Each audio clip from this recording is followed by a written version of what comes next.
देखने वाले हैं कक्षा 10वीं की भौतिक विज्ञान का पहला चैप्टर है प्रकाश परावर्तन तथा अपवर्तन। तो प्रकाश परावर्तन तथा अपवर्तन का जो चैप्टर है इसमें से हमने आज एक टॉपिक ले रखा है कि किरण आरेख का उपयोग करके गोलीय दर्पणों द्वारा बने प्रतिबिंब का निरूपण करना है। ठीक है, हमारे पास ये दो गोलीय दर्पण होता है। ठीक है, दर्पण आप जानते हैं दो प्रकार का होता है, एक समतल और एक गोलीय। तो गोलीय दर्पण दो प्रकार के होते हैं, एक अवतल दर्पण होता है और एक उत्तल दर्पण। अवतल दर्पण में आप जानते हैं कि यह जो होता है गोले का कटा हुआ एक छोटा सा भाग होता है जिसके बाहर की तरफ हम पिंड कर देते हैं और परावर्तन किधर से होता है, अंदर की तरफ से होता है। इसे हम क्या कहते हैं, अवतल दर्पण कहते हैं। ठीक, इसी में आपका यह भी खोखले गोले का कटा हुआ भाग होता है। इसमें हम लोग क्या कहते हैं, अंदर की तरफ इसमें पिंड या कड़ाई लगा देते हैं और इसका जो दूसरा तल उभरा हुआ तल होता है परावर्तक तल बन जाता है, जिसे हम उत्तल दर्पण के नाम से जानते हैं। अब आप देखेंगे कि ये दर्पण जो होता है जिस खोखले गोले के कटे हुए भाग होते हैं, ठीक है, अगर इसको हम इस प्रकार से डॉटेड बना दिए एक खोखला गोला बन जाएगा। ठीक है, गोले का जो केंद्र होता है वही दर्पण का भी केंद्र होता है। तो दर्पण का केंद्र C होता है और इस दर्पण जो हमने ले रखा है गोलीय दर्पण का जो मध्य बिंदु P, इसे हम ध्रुव कहते हैं। ठीक है, और गोले का जो केंद्र C होता है इसे वक्रता केंद्र कहते हैं। दर्पण का जो मध्य बिंदु P होता है उसे हम ध्रुव कहते हैं। ध्रुव और वक्रता केंद्र को मिलाने वाली जो रेखा होती है उसे मुख्य अक्ष के नाम से जानते हैं। और दोनों के जो मध्य बिंदु होता है उसे हम क्या कहते हैं, मुख्य फोकस कहते हैं। ठीक है, ठीक इसी प्रकार से इसका भी होगा।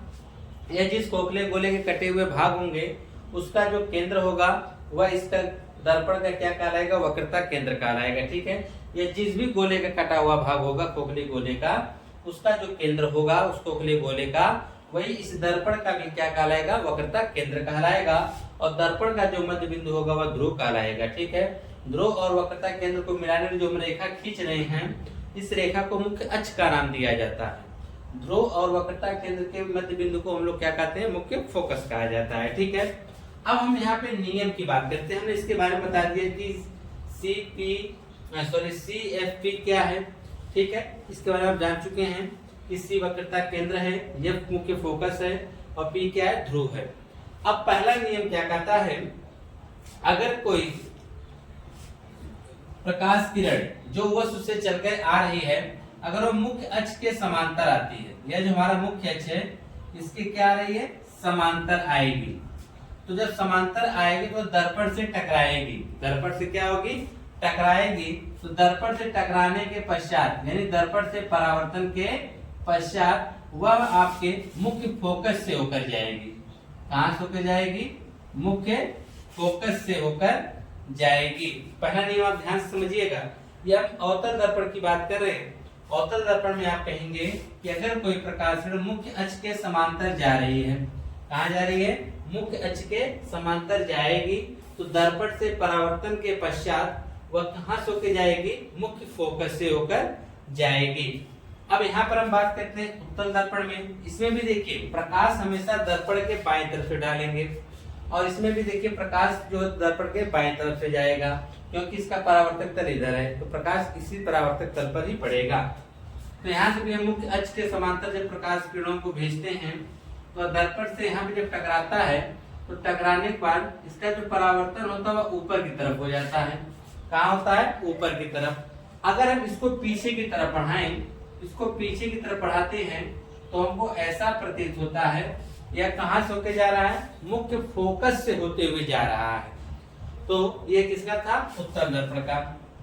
तो इसकी पूरी डिफिनेशन आप क्या लिख सकते हैं, ध्यान से सुनिए। अब इसे आप नोट भी कर सकते हैं कि यदि कोई किसी वस्तु से चलने वाली प्रकाश किरणें मुख्य अक्ष के समांतर, क्या बोलेंगे, मुख्य अक्ष के समांतर चलती हैं तो दर्पण से परावर्तन के पश्चात मुख्य फोकस से होकर जाती हैं या मुख्य फोकस से होकर जाती हुई प्रतीत होती है। पहला नियम आपने ध्यान समझ लिया होगा कि अगर कोई प्रकाश किरण मुख्य अक्ष के समांतर जा रही है तो दर्पण से परावर्तन के पश्चात वह मुख्य फोकस से होकर जाएगी, इसमें होकर जाएगी अवतल दर्पण में, या मुख्य फोकस से होकर जाती हुई क्या होगी, प्रतीत होगी। वह कौन सा दर्पण होगा, उत्तल दर्पण। तो पहला नियम यही था कि मुख्य अक्ष के समांतर चलने वाली प्रकाश किरणें परावर्तन के पश्चात मुख्य फोकस से होकर जाती हैं या मुख्य फोकस से होकर जाती हुई प्रतीत होती हैं। ठीक है, अब दूसरा जस्ट इसी का उल्टा होता है। ठीक है, मान लीजिए दूसरा हम इसमें नियम बताते हैं।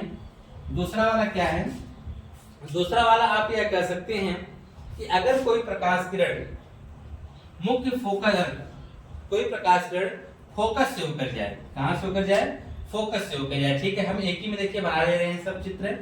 अगर कोई प्रकाश किरण कहां से होकर जाएगी, मुख्य फोकस से होकर जाएगी, तो दर्पण से परावर्तन के पश्चात वह मुख्य अक्ष की क्या हो जाएगी, समांतर हो जाएगी।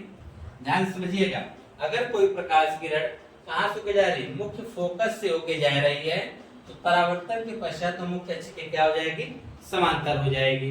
अगर हम इसकी बात करें, अगर कोई प्रकाश किरण मुख्य फोकस की तरफ आ रही हो, किधर आ रही हो, मुख्य फोकस की तरफ अगर कोई प्रकाश किरण आ रही है, तो इसी को हम इस प्रकार से कर देते हैं, ठीक है। अब यहाँ पर एक प्रकाश किरण कहाँ आ रही है, मुख्य फोकस की तरफ जा रही थी, तो यहाँ से दर्पण से परावर्तन पश्चात यह क्या हो जाएगा, मुख्य अक्ष के समांतर हो जाएगा। तो आप यूं कर सकते हैं दूसरे नियम में कि अगर कोई प्रकाश किरण, किसी वस्तु से चलने वाली प्रकाश किरणें अगर मुख्य फोकस से होकर जाती हैं, कहां से, मुख्य फोकस से होकर जाती हैं, ठीक है, तो यह मुख्य फोकस की ओर जाती है। यहाँ पे देखिए फोकस की ओर जा रही है, यहाँ फोकस से होकर जा रही है। आप कहेंगे अगर कोई प्रकाश किरण मुख्य फोकस की ओर जाती हुई या मुख्य फोकस से होकर जाती है, तो परावर्तन के पश्चात वह देखिए मुख्य अक्ष के क्या हो जाएंगी, समांतर हो जाएंगी, मुख्य अक्ष की क्या हो जाएंगी, समांतर हो जाएंगी। पहले का जस्ट उल्टा हमने देखा, ठीक है।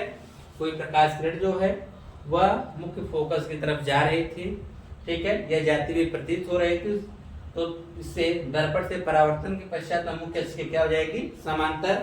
और इसमें क्या होता है कि मुख्य फोकस से होकर जाती है, दर्पण से परावर्तन के पश्चात मुख्य अक्ष की क्या हो जाती है, समांतर हो जाती है। ये तो था दूसरा नियम।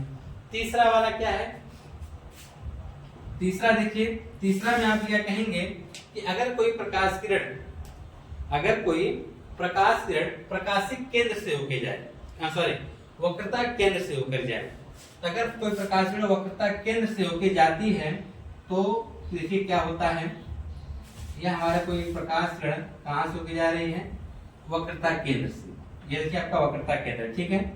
इस वक्रता केंद्र से होकर अगर जाएगी और इसी मार्ग से पुनः क्या होगी, वापस लौट आएगी।